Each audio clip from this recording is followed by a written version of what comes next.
I am a long-haul truck driver, responsible for transporting goods from one city to another. This job may seem simple, but it is full of uncertainties and challenges. Every time I hit the road, I face long distances, complex road conditions, and unpredictable weather. However, there was one delivery experience that I will never forget because it was truly terrifying. It was an autumn night when I set off from a northern city, heading to a remote southern town.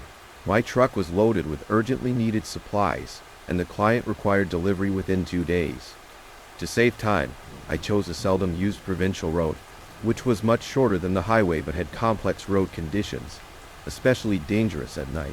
The weather was fine when I departed, with a few stars in the sky and a cool night breeze.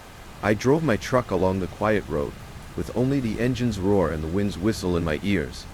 After about 3 hours of driving, I entered a mountainous area where the road became winding and steep, with towering cliffs and deep gorges on either side. Due to the narrow road, I had to drive carefully and slow down. As I was fully focused on driving, a thick fog suddenly rolled in from the valley. In just a few minutes, the fog enveloped the entire road, drastically reducing visibility.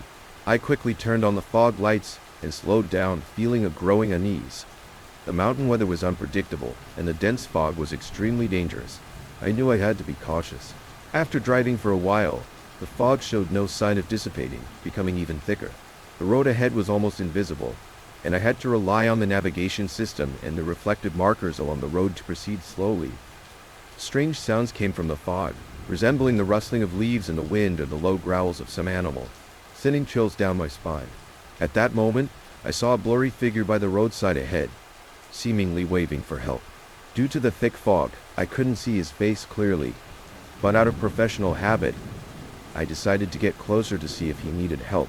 I slowly approached the figure, stopped the truck, rolled down the window, and shouted, "Do you need help?" The figure slowly walked towards me, revealing a middle-aged man in a worn-out jacket, his face pale and eyes filled with fear. He spoke in a trembling voice, My car broke down. Can you give me a ride?" Looking around at the dense fog and the obviously desolate provincial road, I knew he could be in danger if left alone. So I nodded and said, "Get in. I can take you to the next town." The man gratefully nodded, quickly got into the truck, and sat in the passenger seat. I started the engine again and continued driving. Along the way, the man seemed nervous, constantly looking back. Finding this strange, I asked, "Where did your car break down? Do you need me to call for roadside assistance?" The man shook his head, unwilling to say much, simply replying, "It's okay. There should be a repair shop in town." As we continued, the fog gradually lifted, and the moonlight reappeared on the road. My unease slightly subsided. The man also relaxed a bit, starting to chat with me. He said he was a villager from a nearby village and had gone to the city for errands. On the way back, his car suddenly broke down, and he had to seek help from passing vehicles due to the fog. We talked about trivial things, and the man seemed to relax, even smiling a little. However, just as we were about to reach the town, I suddenly felt a strange vibration from the back of the truck, as if something was violently hitting the cargo hold. I quickly pulled over and got out to check. Walking to the back of the truck, I saw, under the flashlight's beam, that the cargo hold's lock had been pried open, as if someone had tried to force it open. My heart skipped a beat, and I hurriedly opened the cargo hold to check the goods. At this moment, the man followed me, his face turning pale when he saw the scene. He grabbed my hand and whispered urgently, "Leave it. Let's get out of here quickly." A wave of inexplicable fear surged through me, and I instinctively followed his advice. We quickly returned to the cab and drove away from that area. Throughout the journey, I kept looking back, afraid someone might follow us. The man seemed even more nervous, constantly urging me to speed up. It wasn't until we entered the town that he finally relaxed a little. I parked in the town square, and the man hurriedly got out, waving goodbye and thanking me repeatedly before disappearing into the darkness. I watched him vanish, filled with confusion and unease. What had made him so terrified? Why had someone tried to break into my cargo hold? These questions kept spinning in my mind without answers. Since it was late, I decided to find a place to rest for the night in town. The next morning, I drove to a nearby gas station to refuel and check the cargo hold lock. Although it had been pried open, nothing seemed to be missing, which gave me some relief, but the strange events of the previous night still lingered.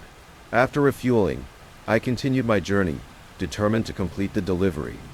I drove carefully, constantly alert to my surroundings.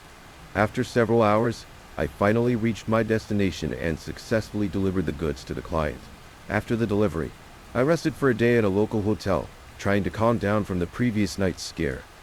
That evening, while dining in the hotel's restaurant, I overheard a conversation at a nearby table about a robbery that had occurred near the town the night before.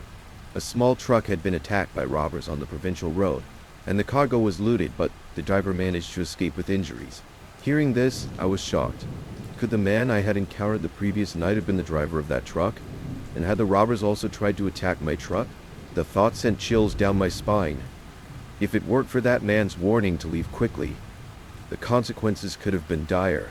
This experience gave me a deeper understanding of the dangers of long-haul trucking.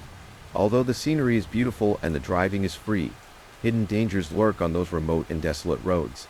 As a truck driver, besides having skilled driving techniques, it's crucial to stay vigilant and aware of the surroundings. It was late at night, and the only sounds were the rain and the hum of the truck. I kept my eyes glued to the road, trying to catch any potential hazards in the dim light.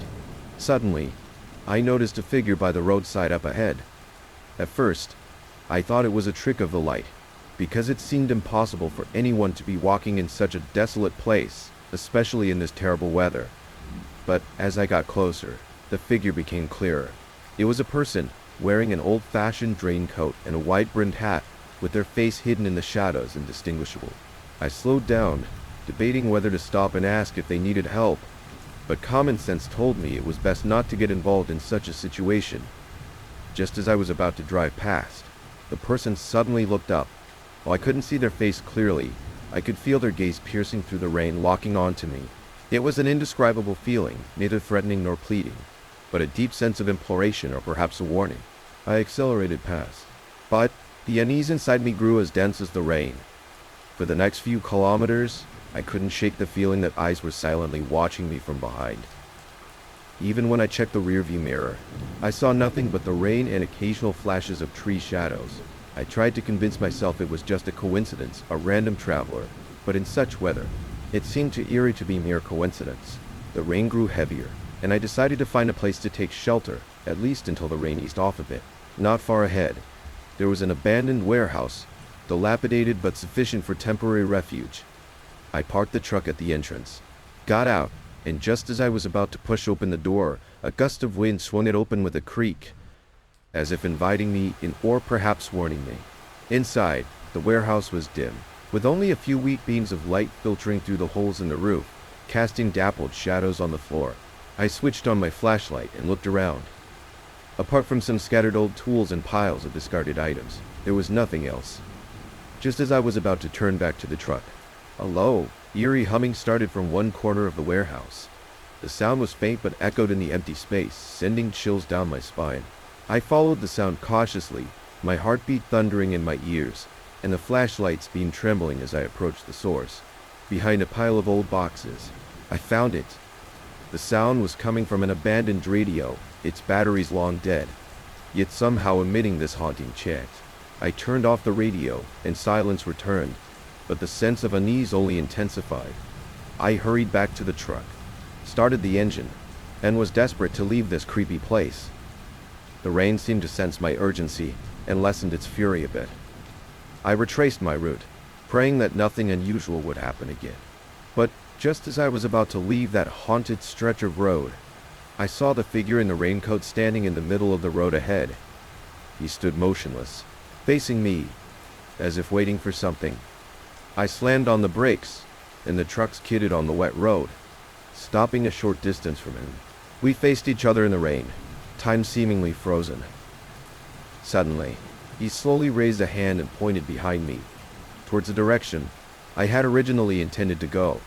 I followed his gesture and saw nothing but a vague darkness. When I turned back to look at him again, he had vanished, as if he had never been there. I hesitated for a few seconds, then decided to trust my instinct. I turned the truck around and chose a completely different route. That night, I encountered no more strange events, but the lingering chill and confusion stayed with me until dawn. The next day, I tried to find information online about that road or similar experiences, but came up empty-handed. The raincoat-clad figure, the warehouse, and the self-starting radio all remained unsolved mysteries in my mind. I began to believe that some things might truly defy logical explanation.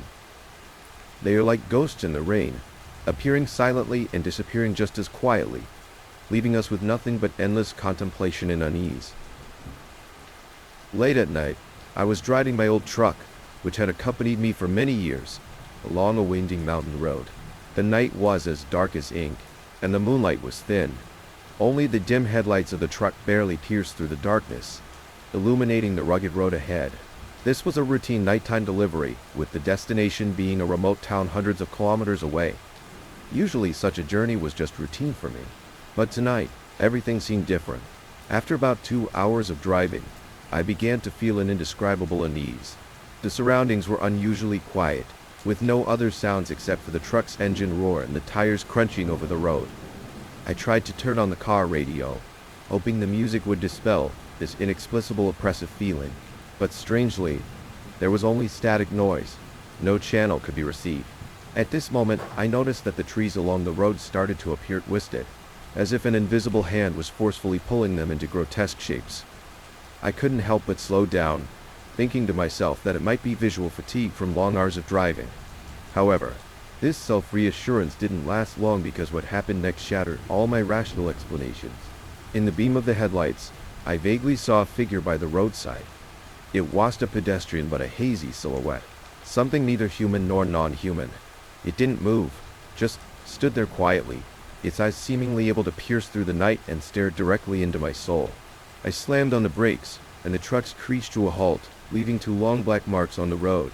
However, when I looked again, the figure had vanished, leaving only a gust of cold wind seeping through the window, making me shiver.